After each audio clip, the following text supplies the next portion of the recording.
All right, everybody, welcome back to the #1 television program in the history of the entire universe. I am Brian Lee Durfee, author of The Forgetting Moon, The Blackest Heart, and The Lonesome Crown. All three books published by Simon & Schuster's Saga Press. Now, today I'm going to be reviewing Midnight by Dean Koontz. I have two versions of the book here. One of them is Midnight by Dean Koontz.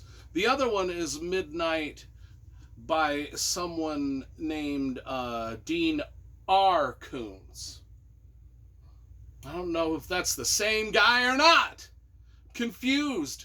Dean Koontz, Dean R. Koontz. I mean, the same story, word for word, the same story, word for word, is in both books.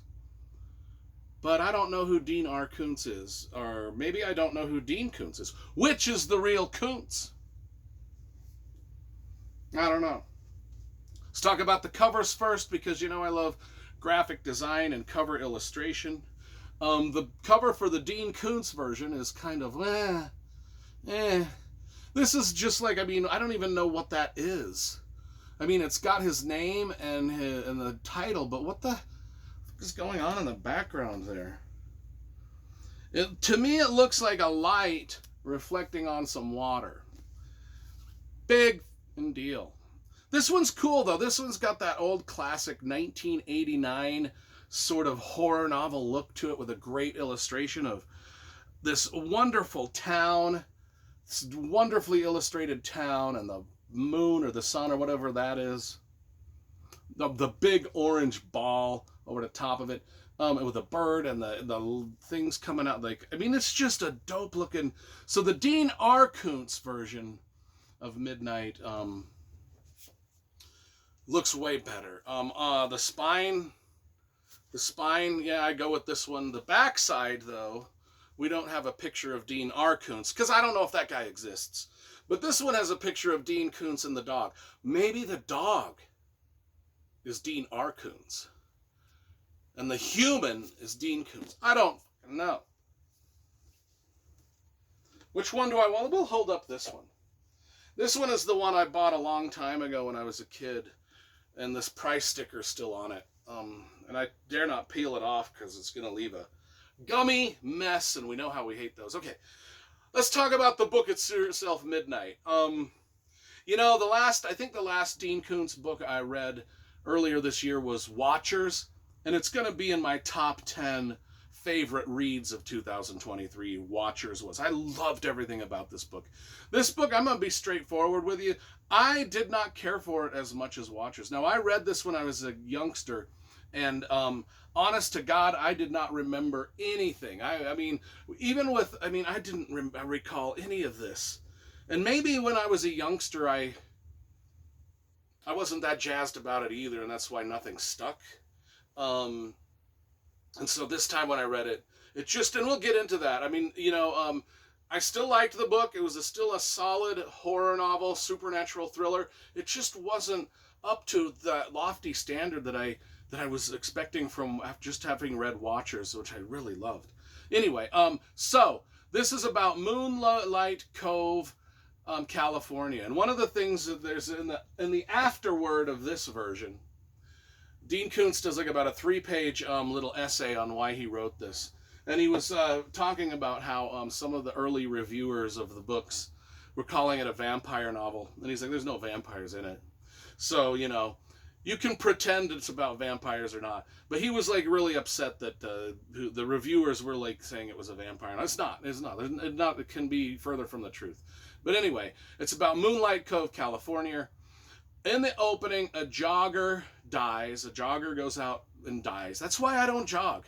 If you are a jogger, you're either going to die while you're jogging, or you're going to stumble across a dead body of somebody else who died while jogging. Usually they were murdered, of course. You don't go jogging because you're going to find a dead body, which is going to put you smack dab in the middle of a murder investigation. That's why I don't jog. I don't do it. So there's a jogger that goes out jogging, dies. We find out in Moonlight Cove that a lot of deaths A lot of mysterious deaths are happening. Just a lot. And then this guy, Sam Booker, he decides to go to Moonlight Cove because he thinks that he has he thinks he can suss out the reason why people are dying. He's got a hunch, and he's going to follow it. And then we meet a myriad of characters. And I think this is where maybe the book sort of, I think Watchers had the right amount of characters. There was quite a few characters in Watchers, and but it was the right amount. And they were doing things that were interesting to me specifically. In this book, there are so many characters introduced at the beginning, and then so many new characters introduced throughout. It's just a litany of character after character after character. And at a point in time, I was just kind of like, I'm just confused. I'm stupid. I'm not that bright of a guy, and I just can't keep track of this flow chart and whatever. And so I just was kind of like, losing a little interest in what was going on. One of the characters that did stand out was Chrissy. She's a little girl with, I don't know how to describe it, parents that are evil / mutated. That's all. I'll get into that. And then there's many others. And so the basic plot of the book is their citizens of Moonlight Cove are changing in losing touch with their deepest emotions, getting submitting to their most basic urges, and nothing is stopping this. But it's like a heightened level of this. It's like if somebody has the slight urge to do something bad, well, for whatever reason, enter Moonlight Cove.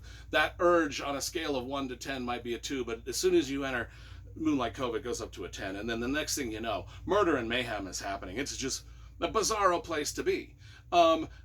And that's most of the citizens, giving into these urges and desires and deepest emotions and killing and all sorts of mayhem. But then there's a few citizens who are not touched by this insanity, and they are left terrified, of course, or they're the murder victims. And so that's kind of the basis of the plot. And then there's 4 characters that sort of stand out, that kind of unlikely heroes that go out to confront this phenomenon, and it leads them into they have to just the darkest realms of human nature just sort of kind of come forward throughout. That's kind of the theme of the book.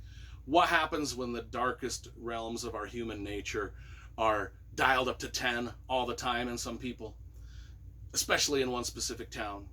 Anyway, that's kind of the basis of it. I think if it was just focused a little bit more on specific characters, I think that would have been the trick for me, and it would have been pretty damn quality. Like I loved Watchers, and I've got all the Dean Koontz books over here. I mean, I love Dean Koontz. He's one of my biggest fans. No, I'm one of his biggest fans. We'll edit that part out. I'm one of his biggest fans. He's not one of my biggest fans. He probably doesn't even know I exist. So I'm going to give Midnight by Dean Koontz. We'll give Midnight by Dean Koontz a 6.5 because I don't like the cover. We'll give Midnight by Dean R. Koontz a 7.5 just because this cover is dope.